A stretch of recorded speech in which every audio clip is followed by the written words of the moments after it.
പിതാവിനെ മകൻ കുത്തിക്കൊലപ്പെടുത്തി. ചൊവ്വാഴ്ച പുലർച്ചെ 1:30 കൊയിലത്തൂർ നഴ്സറിപ്പടിയിലാണ് കൊലപാതകം നടന്നത്.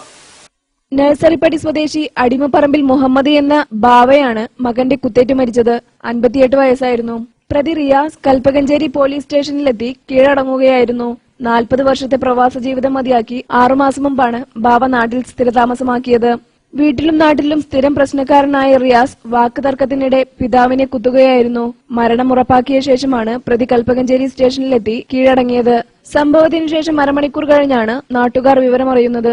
ഓടിക്കൂടിയ നാട്ടുകാർ ബാവ പൂമുഖത്ത് രക്തത്തിൽ കുളിച്ചു കിടക്കുന്നതാണ് കണ്ടത്. ഉടൻ തന്നെ ആശുപത്രിയിൽ എത്തിക്കാൻ ശ്രമം നടത്തിയെങ്കിലും മരണം സംഭവിച്ചിരുന്നു. ബാവയുടെ ശരീരത്തിൽ 18 കുത്തുകളുള്ളതായി അന്വേഷണ ഉദ്യോഗസ്ഥർ സ്ഥിരീകരിച്ചു. Tirur DYSP KM Saidali, Valanchery CI Muhammad Basheer എന്നിവരുടെ നേതൃത്വത്തിൽ മൃതദേഹം വീട്ടിൽ വെച്ച് തന്നെ ഇൻക്വസ്റ്റ് നടത്തി പോസ്റ്റ്മോർട്ടത്തിനായി കോഴിക്കോട് മെഡിക്കൽ കോളേജിലേക്ക് കൊണ്ടുപോയി. മറിയാമുവാണ് മരണപ്പെട്ട ബാവയുടെ ഭാര്യ. സിംലത്ത്, ഹാരിസ്, ജസീല, റിയാസ്, റാഷിദ് എന്നിവർ മക്കളാണ്.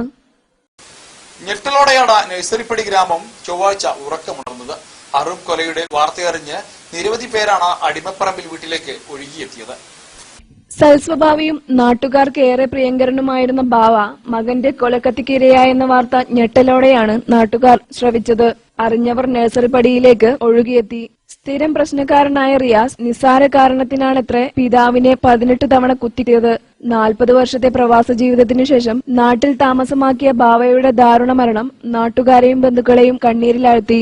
സംഭവത്തെക്കുറിച്ച് പോലീസ് പറയുന്നതിങ്ങനെ: മുകൾ നിലയിൽ ഉറങ്ങാൻ കിടന്ന ബാവ രാത്രി 12:30 മണിയോടെ കറണ്ട് പോയതിനെ തുടർന്ന് താഴത്തെ മുറിയിൽ TV കണ്ടുകൊണ്ടിരുന്ന മകൻ റിയാസിനോട് TV പിൻ വിച്ഛേദിക്കാൻ ആവശ്യപ്പെടുകയും ഇതനുസരിക്കാതെ വാക്ക് തർക്കമുണ്ടാകുകയും വീട്ടിലെ കത്തി ഉപയോഗിച്ച് മകൻ ബാവയെ കുത്തുകയുമായിരുന്നു.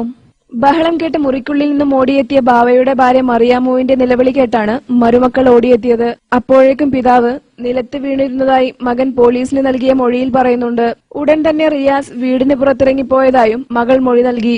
കൊലപാതകം പുറത്തറിയാൻ സമയമെടുത്തത് നാട്ടുകാരിൽ സംശയത്തിനിട നൽകുന്നുണ്ട്. പ്രതി സ്ഥിരം പ്രശ്നക്കാരനാണെന്നും ഇതിനു മുമ്പ് അയൽവാസിയായ യുവാവിനെ റിയാസ് കത്തികൊണ്ട് കുത്തി മാരകമായി പരിക്കേൽപ്പിച്ചിരുന്നുവെന്നും നാട്ടുകാർ പറഞ്ഞു. ഇതിന്റെ കേസ് ഇപ്പോഴും കോടതിയിൽ നിലനിൽക്കുകയാണ്. മാത്രമല്ല, കൊല്ലപ്പെട്ട പിതാവ് ബാവയ്ക്ക് നേരെ പലതവണയായി പ്രതി റിയാസ് ആക്രമണം നടത്തിയിരുന്നതായി നാട്ടുകാർ പറഞ്ഞു. തന്നെ റിയാസ് വധിക്കുമെന്ന് ബാവ പറഞ്ഞിരുന്നതായും നാട്ടുകാർ അറിയിച്ചു. പ്രദേശത്തിന് ഏറെ പ്രിയങ്കരനായ ബാവയുടെ കൊലപാതകം നാടിനെ ഏറെ ദുഃഖത്തിലാഴ്ത്തി.